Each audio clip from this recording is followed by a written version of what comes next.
This episode of the Fine Homebuilding Pro Talk podcast is brought to you by Andersen Windows. If you're a window installer, you deserve a simple choice: Andersen 400 Series windows. They're the windows contractors trust the most, based on a 2022 survey of U.S. contractors. Probably because they have fewer callbacks and extra peace of mind. And thanks to shortened lead times, they're available faster. Make your go-to windows Andersen 400 Series. Request a quote at andersenwindows.com.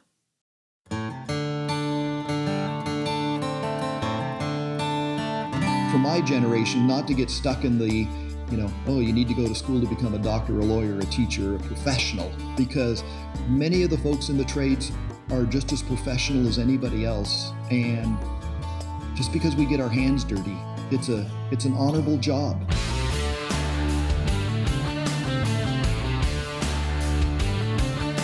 Welcome to the Fine Homebuilding Pro Talk podcast, a regular discussion with building industry professionals. This is Senior Editor Patrick McComb. Today I'm joined by coatings contractor Kevin Smith from Coeur d'Alene, Idaho. You can find the Fine Homebuilding Pro Talk podcast and the original Fine Homebuilding podcast at finehomebuilding.com/podcast. You can leave feedback and ask questions there too. Kevin, it's a pleasure to have you on the show. Thank you very much for doing this. Good morning, Patrick. It's a pleasure to be here. So we met because you wrote into the regular podcast with some thoughts on vapor transmission through concrete slabs.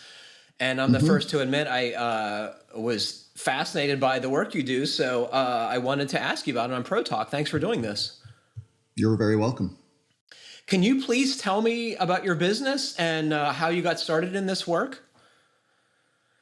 We're primarily a epoxy flooring contracting business here in Coeur d'Alene, Northwest Epoxy Stone and Coatings. We do garage coatings, epoxy stone, polished concrete, and other commercial coatings as the needs arise. Pretty much everything we do is on the floor. It all deals with sticky stuff, which is ironic since growing up, the worst thing in my life was getting sticky on my hands. And now I am there every day and sometimes up to my elbows in it. 8.5 years ago, I was changing jobs. A job I had had for 17 years was ending, and my son-in-law was graduating from college, and we decided to buy this business together, and from the original guy that started it. And so the company's been here for 25 years, and we've owned it for the last 8.5, and employ one guy, and we enjoy not only working together, but the work we do, turning people's ugly spaces into better spaces. And did you have a trade work background before this? Or what did you do prior? Whenever anybody asks me what I did prior, my daughters cringe because I've had a varied life. Getting to this point, I guess. In a nutshell, I had my first construction job when I was 12 years old, and that's 50 years ago this year. My dad decided I needed to quit loafing around the house and just mowing the lawn and weeding the flower beds. And so he sent me to work with a contractor, and they were remodeling a old home to become an optometrist's office. So I spent weeks shoveling lath and plaster out a window into a dump truck and just being the grunt for them. But I kind of enjoyed it in a masochistic sort of way, I suppose. The next summer I spent roofing, and so I was 13 and got hired by the school that I attended to re-roof the school. So me and a bunch of buddies re-roofed the school for the summer. We would start early in the morning, try to finish early in the afternoon, and then go water skiing for the afternoon. Those 2 summers of doing that, I don't say made me want to change my course, but I spent the next 6 summers teaching sailing for the summers. That was the love of my life. I love to sail. I planned to become a yacht designer at the time. And so I taught sailing for years. And then through college, I worked remodeling homes and doing different construction projects, even commercial things. And then I was looking for a job as a yacht designer. It was 1980, and most of you are too young to remember 1980, but the economy wasn't the best.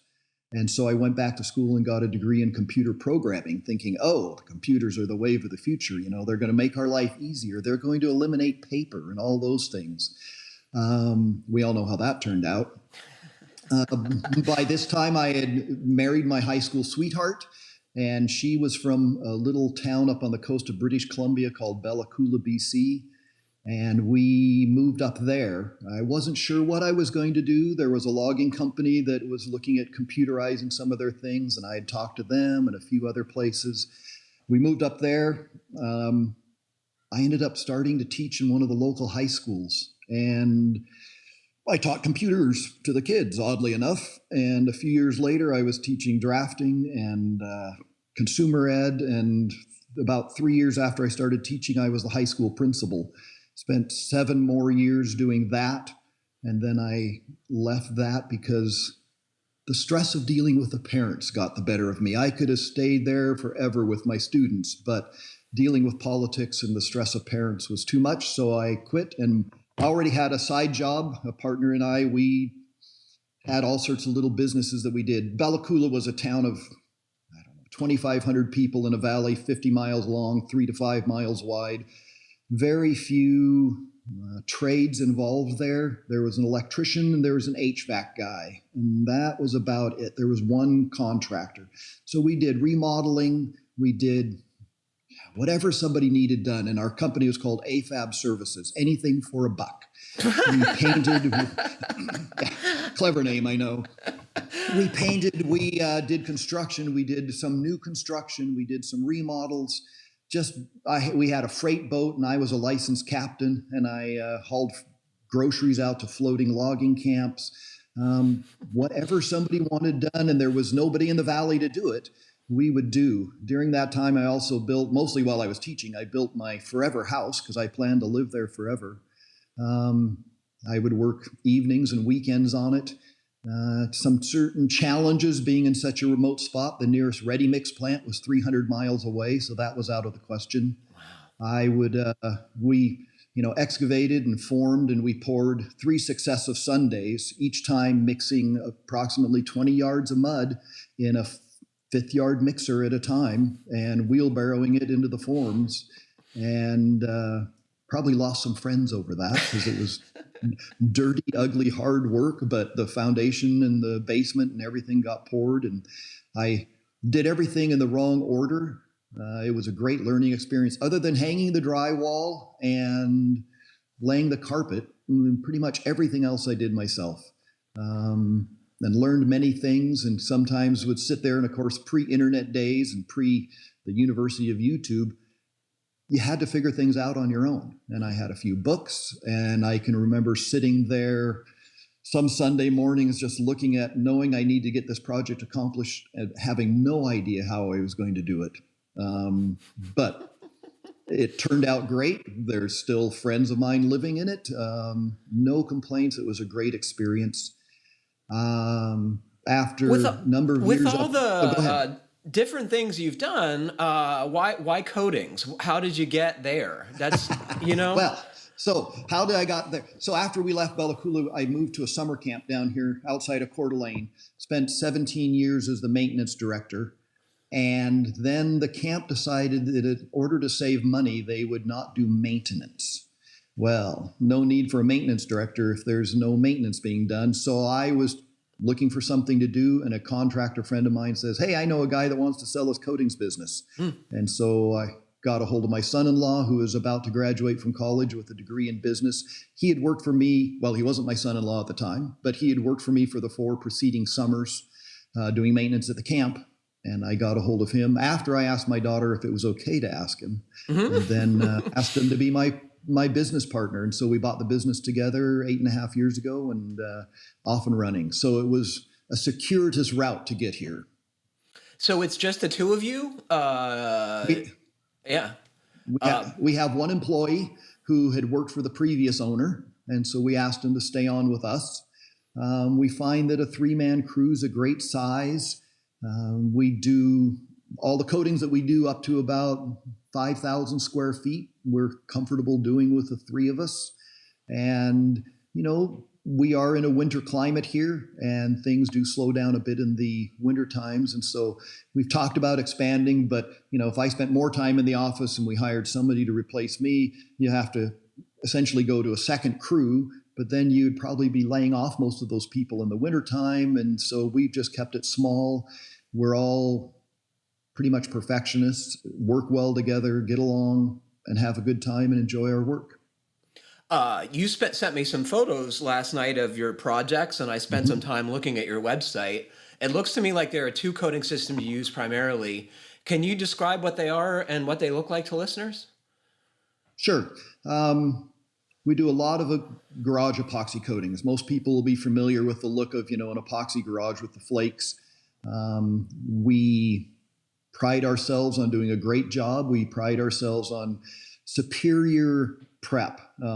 As in most jobs, I think the prep is 90% of the success of a job. So we diamond grind everything. It doesn't matter if it's a brand new slab or a 20, 30, 40-year-old slab. We're still going to diamond grind it. We're going to repair cracks and minor problems with the slab. Some contractors, when they pour garages, they leave a trench at the back, kind of the top of the stem wall. So we'll often fill those so that it's a nice level surface, and then prime it, come back the next day, color it and chip it, and come back the next day and put we use a urethane top coat. So that's one of the systems that we do a lot of, is the garage coatings. The other that we do a lot of is epoxy stone. The business was originally founded doing epoxy stone. I first saw it in the 70s in Oregon. It migrated up here from California. I know it's very popular down there. The original owner, that was his kind of bread and butter, and we've done a lot of it. And he did a lot of it prior to us buying the company. Epoxy stone, sometimes known as Pebble Tech. It's a matrix of rock and epoxy that gets mixed in a mixer, then transported to the job site. Well, you're at the job site, gets transported to the floor that you're going to put it down on, dumped out of the wheelbarrow, dumped out of the 5-gallon buckets, however it gets there, smoothed out a bit, and then troweled down hard and tight to about half an inch thickness. We have 13 or so different colors of stone that we offer, all natural colors of rock because we like the natural colors. There's been other contractors in the past and other locations that used dyed rocks, so there'd be greens and blues and yellows and things like that. But we like the nice rounded natural pebble look. And so that's what we put down. It works both interior and exterior in homes. There's lots of homes here in Coeur d'Alene that it's in every room of the house. People just love it. And you either love it or hate it. It's one of those things. It's porous. So outdoors, when it rains, the rain goes through the stone to whatever the substrate is. So typically it's on patios and sidewalks and stuff, so to the concrete, and flows off. I was concerned at the beginning that because we're in a freeze-thaw cycle here almost all winter long, what's the water going to do when it freezes? But there's such small little bits of it, it doesn't affect it. And so we maintain jobs, that have been down for 20 plus years that still look great. Is it pressure washing that you do to keep it clean? That's what we recommend to the homeowners. Leaf blowers, pressure washers, keep the dirt and the grime moving. But when we come in, ultraviolet rays from the sun affect everything, whether it's your siding, your paint, the finish on your car. It also affects the epoxy on epoxy stone. And so depending on exposure, we recommend every 4 to 6 years that they have us come back. We use a diamond grit brush, rotary diamond grit brush, to go over it to remove any loose old epoxy, to abrade the surface a bit so that the new epoxy will stick. And then we just, with a roller, roll on a new coat of epoxy, and it just brings back the shine. If it's a north-facing porch that's covered, they may go 8 or 10 years before it needing to be recoated. If it's south-facing and you have, no coverage and big reflective windows, it may be every 2 to 3 years. But we always try to manage expectations, is what I say. Tell them up front before we do the install, this is what you'll be looking at. These are the approximate costs to reseal and clean, and just make sure that we keep happy customers. Both of the processes you describe give me anxiety just thinking about, because these products set chemically, right? I'm guessing depending on the temperature, Yes. You got to work pretty quick. Yep, absolutely. Yeah, this week it's been in the 90s all week. Monday we were putting down a primer coat on a 3-car garage, and the thermostat in the garage said it was 92 degrees. So you're not wasting any time. There's been times doing epoxy stone outside where you had 15 minutes to have it done, troweled, and finished because it was setting up like rock that fast.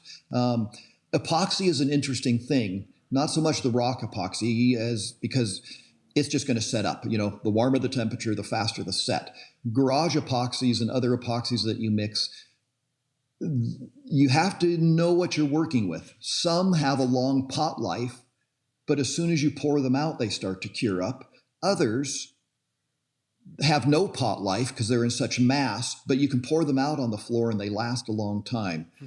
So it's good to read the tech sheets and be familiar with what you're working with. And it's good to always keep in mind what you're working with because, we work with epoxy, some that are a 1-to-1 mix, some that are a 2-to-1 mix, some that are a 3-to-1 mix, and some that are a 4-to-1 mix. And we just have a habit of rereading the tech sheets and saying to each other, okay, this is 3-to-1. Everybody, this is 3-to-1. Make sure we do 3-to-1 because we're using different epoxies different days and you don't want to screw up and show back up and nothing has turned hard. That would be a very bad day. Similarly, if it, took off in the pot before you have a chance to apply it, I'm sure that's a big expensive waste too. Yeah. It is. I think that's only happened one time that I remember. We had mixed up, we were cleaning and sealing somebody's deck. It was a hot day. I don't know. We had mixed up maybe a pint and a half of epoxy or something like that. And we had to climb some ladders to get to an upper deck, and we're starting to roll it down. And I look over, and that pot of epoxy is smoking. And we said, oh, apparently it's done. I mean, it'll get hot enough. The chemical reaction is hot enough. It'll melt through a 5-gallon bucket if you leave it in there when it's kicking off. So you have to be careful and quick and conscientious. But we have learned over the years how to deal with these things, and I think we do a great job.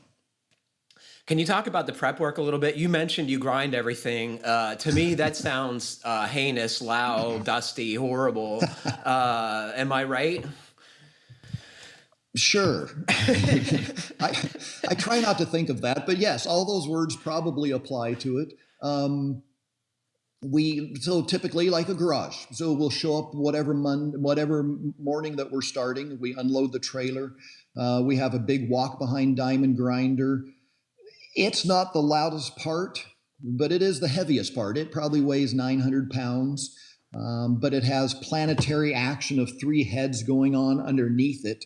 And so it's not horrible to push. It takes effort. And, after a whole day of pushing it, I'll feel it in my ankles a bit, but it's not horrible. For whatever reason, my son-in-law runs it most of the time. So he's running it and he's an expert at it.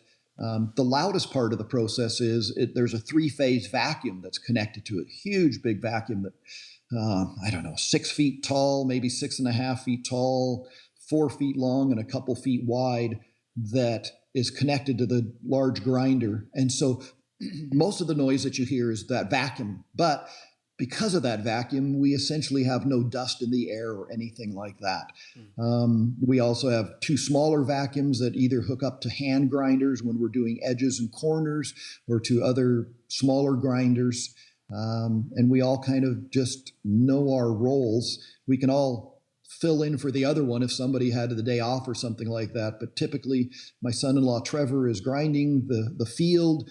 Our employee Waylon is grinding edges and corners and touching up other areas. And I do a fine saw cut at the door and chamfer that edge back so that the material rolls into it. We all wear headphones with Bluetooth capabilities, and that's when I listen to your podcast and a number of other ones. If we don't grind floors for a while, I get behind on podcasts. But then when we get back at it, I catch up on podcasts. And unlike most people, I have about a 10 or 12 minute commute to work, so I don't listen to podcasts in the vehicle. And the odd thing is, this is the longest commute I've had in my life. So I've been fairly spoiled in that respect. So we grind the floors, do lots of good prep. For a garage coating system, you want the floor wants to feel rough like 120 grit sandpaper. You're giving it the proper profile for the epoxy to hold on. And when that first epoxy coat goes on, the primer coat, it soaks down into the floor really well. Sometimes you come back the next day and the floor just looks horrible because so much is, sucked into the pores of the concrete. But that's the whole point for the primer coat, obviously. And then when you put the color coat and the chips on, it just builds up on top and looks great. And then the final clear coat not only gives it a shine, it locks those chips in place, but it also it brings out the richness of the colors of the chips. The darks are darker and the lights are lighter, and it just really makes it look great. My understanding is that all of these layers cross-link together, right? It's chemistry. Yes. Exactly. It's all about chemistry. And again, different products have different recoat windows. One of the products that we use, the recoat window is 7 days. Some of the products that we use, the recoat window is 8 hours. And so you have to plan the workflow with that in mind.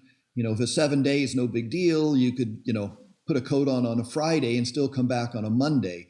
If it's 8 hours, you have to plan to put that coat on late in the day and get there bright and early in the morning so that you don't miss that recoat window. We've never had an issue with that, but we've gone to repair jobs that other folks have done that have missed that recoat window. And it's almost as if you put a layer of paint down onto glass. You can just scrape it off with a fingernail or the edge of a putty knife or something like that because they didn't cross-link and chemically bond. And so that's to be highly avoided. I love the polished concrete that you showed me and that I saw on your website. I think it's like one of the greatest floor coatings because it is so durable and practical. Do people like that too? Do you do as much of that kind of work, or is it mostly the coatings? We don't do as much of that as coatings because it's hard to convince people that even though the upfront cost is greater, the maintenance and longevity more than offsets that. I've taken classes from companies, that manufacturers of equipment and stuff like that showed the cost breakdowns and, over the lifespan of, whatever, some warehouse space or some office building, that the janitorial costs and the upkeep is so much less than if you are doing something else that it, more than makes up for it. But, when you're pulling that money out of your wallet, it's sometimes hard to go with a more expensive thing, even though it's probably the more sensible thing. So we don't do as much of that as other things. There are companies around here that do the big jobs, the big schools and the Costcos and that sort of thing. We've kind of tried to fit into the smaller niche market of doing, the smaller jobs that they don't want to do with their big giant equipment and stuff. And so we do a number of jobs every year. We have one coming up in October, a couple of townhomes up on one of our local ski hills that we're doing polished concrete in that for them.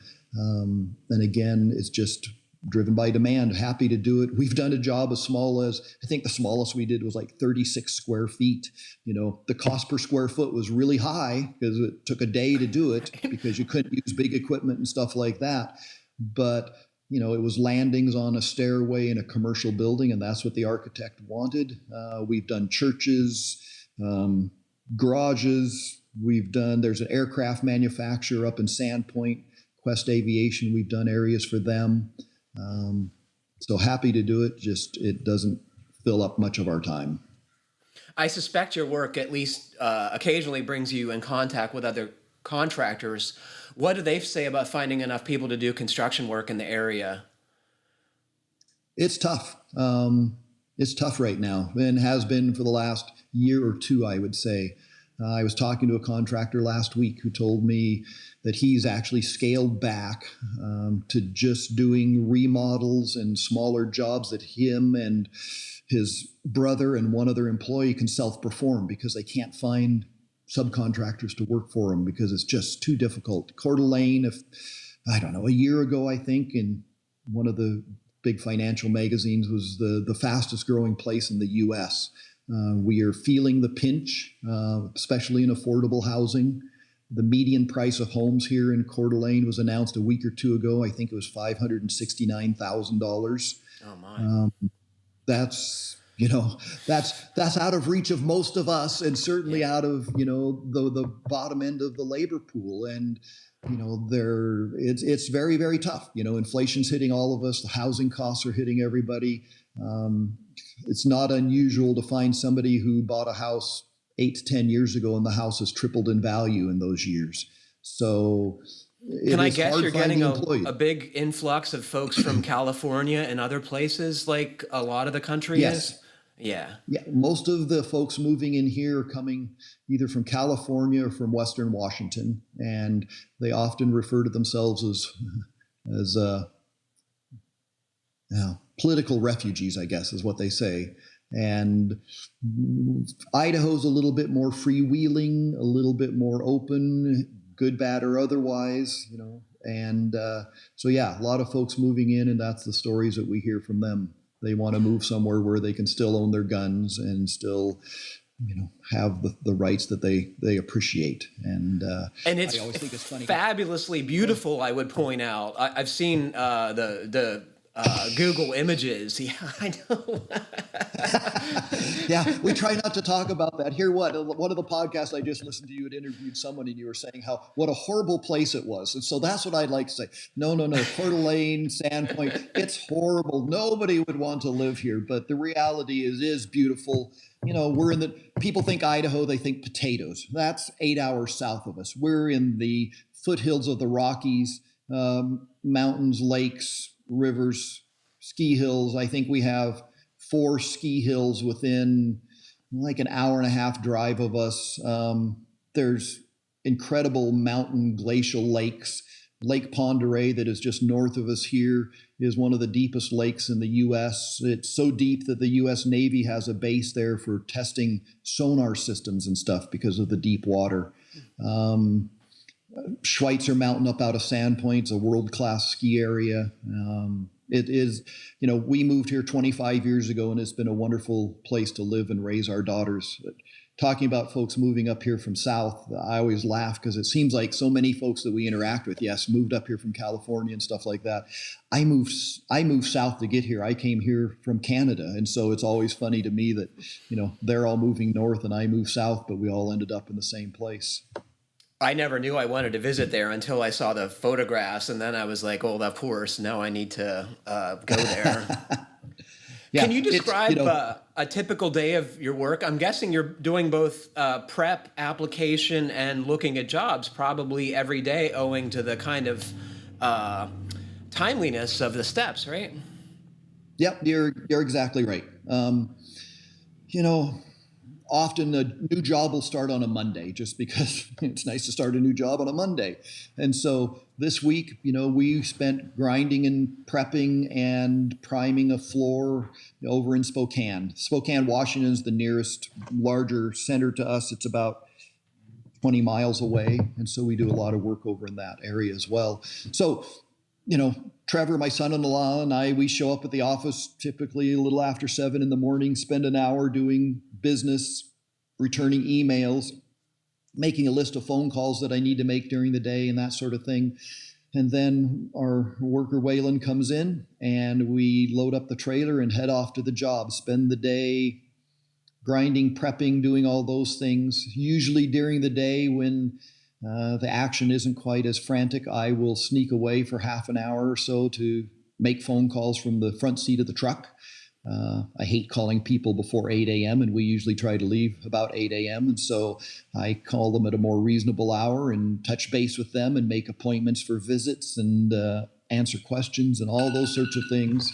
And then we keep on going with the priming and getting the floor, to the point, whatever size floor, if we're trying to get it primed that day, or if it's just prep all day and coming back the next day to finish prepping. And so the days just roll through like that. This week, like I said, Monday was prep and prime. Tuesday, we finished the prep and the prime on Monday, sorry. And so Tuesday we came in and just checked it all over, and then we did the color coat and the chips. We typically, most of our jobs, we don't do 100% chip coverage. With vinyl flakes, you can either throw them to rejection, 100% chip coverage, or you can do a sprinkle of them so that then you see the background epoxy color. And that's typically what we do. It gives us a little bit more flexibility and that sort of thing in colors and options for folks. And so we did that in the morning and then went and cleaned and sealed a interior epoxy stone job in the afternoon. Wednesday, we went back, vacuumed the floor to get up any loose chips, checked it all over, and applied the urethane top coat. And then our worker, Waylon, he went and did a clean and seal on an exterior job, epoxy stone job for Wednesday afternoon. And Trevor and I did business. We went and looked at a couple jobs for the future, return emails, all the things that a business has to do. I always joke, Trevor is the brains and the good looks of the business. I'm just the face of age and maturity.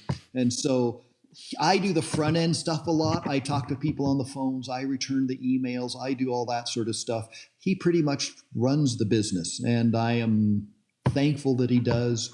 When he goes away on holiday or something like that, I realize how little I know about running my business, because he's the brains and the computer guy and all that. He's built our websites. He's arranged everything, handles payroll.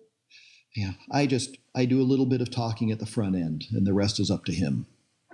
Tell me, I'm guessing specialty subcontractors like yourself still have to give free estimates largely. How do you pre-qualify someone to know you're not wasting your time? That's been a struggle, and I think I've gotten a little bit better at it over the years. Yes, we do free estimates, and most of our work is within a 15-mile radius of home. So, we're not traveling far. I try to arrange, one afternoon a week, or depending on how work is going, maybe one day a week that we go and we'll do 7 or 8 calls. And, I'm very organized about it and try to arrange them in the most logical flow. I am on my maps program, figuring out how long it takes to drive from A to B, so that when I make the second appointment, we're not waiting around very long and stuff like that.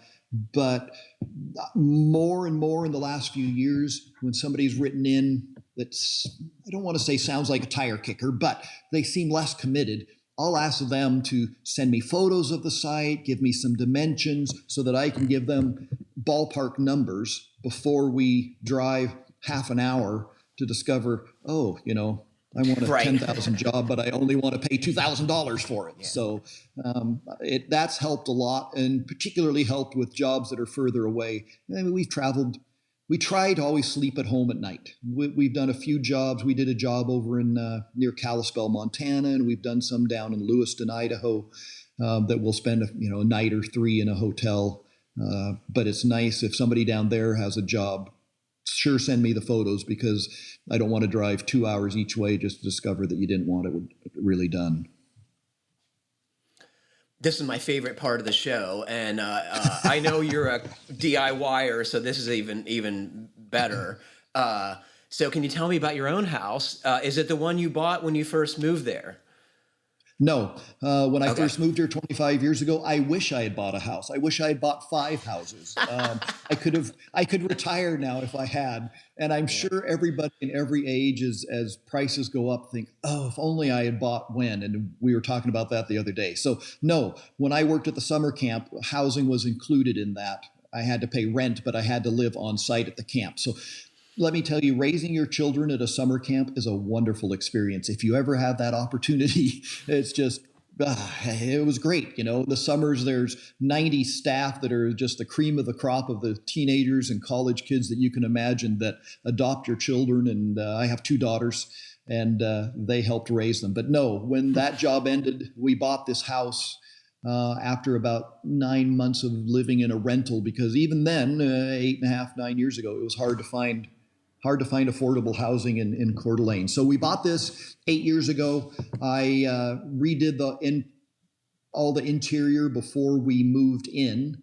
New kitchen, all new paint, some new doors, all new flooring. oddly enough, some epoxy stone flooring as well. And so the interior, there's really no niggling things in my mind. The outside, I'm not much of a landscaper, but we're slowly working through. We've redone most of the front yard. We're working our way through the backyard. It takes a pretty low, it falls low on my list of priorities, I will admit.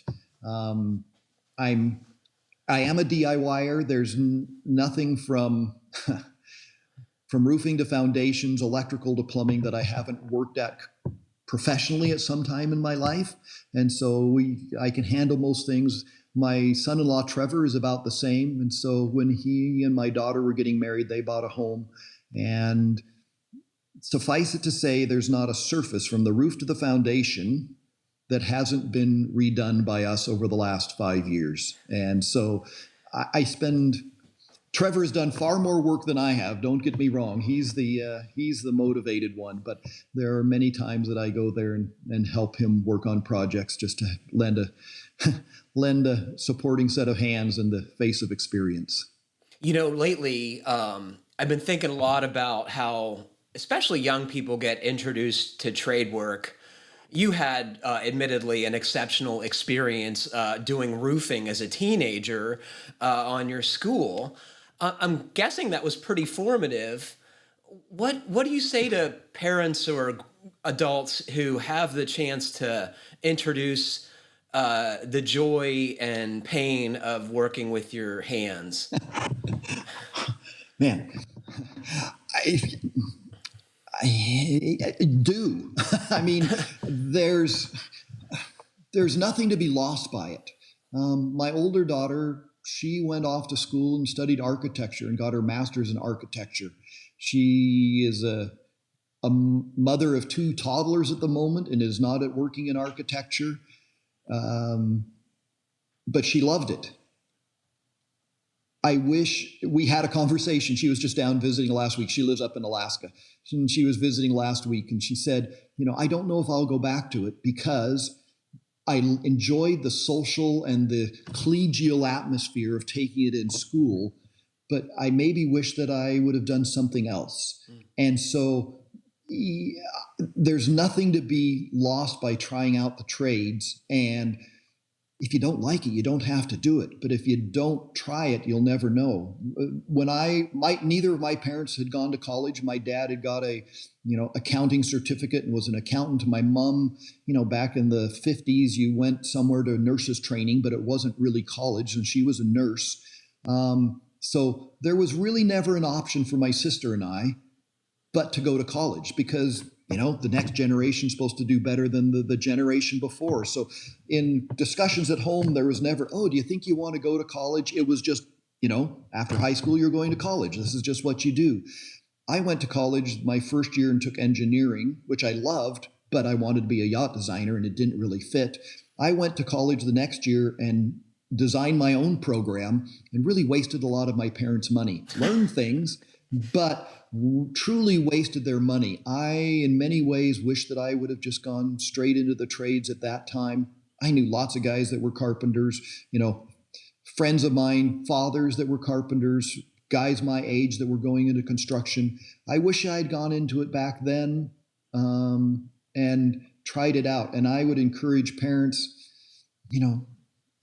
for my generation, not to get stuck in the you need to go to school to become a doctor, a lawyer, a teacher, a professional, because many of the folks in the trades are just as professional as anybody else. And just because we get our hands dirty, it's an honorable job. And, if I had younger children today, I'd be encouraging them to look at it, whether it was becoming, something that's certified like, electricians or, plumbers or HVAC or something like that, or going into a sub-trade like mine that, you don't really get certified or anything, but your name and your business stands out from the quality of your work.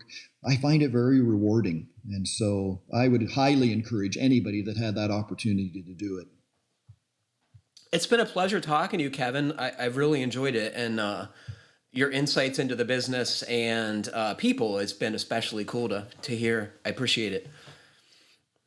Can I say one more thing? Please. I don't know if you remember, but a couple of weeks ago, you read a different letter that I had written to you. I'm the one that's also building up in Canada, and we talked about the owner-builder testing Oh and all yeah, that sort I of didn't know stuff. that was you. Okay. That's me as well. And so I guess when you asked about my spare time, I am also spending a lot of spare time planning a new home up there. So besides coming to visit Coeur d'Alene someday, come and visit Pender Island, BC someday. It's a beautiful area, and I hope to be building up there in a few years. Well, the best part of this is I have you on tape recording saying this, so you just no backing out. Happy to have you come visit. And if you ever have anybody on the show that has epoxy questions, shoot me an email. Happy to answer them if I can. Like I told you earlier, I'm not an expert, but I've had some experience, and I do know experts that I can always get a hold of. So feel free to reach out anytime. Thank you for that. It's been a pleasure talking to you, Kevin. Thanks for being on the show, and thanks to all of you for listening. Please remember to send us your comments, questions, and suggestions to fhbpodcast@taunton.com. And please like, comment, or review us however you're listening. It helps other folks find our podcast. Stay safe, everybody. Keep craft alive. Consider epoxy coatings.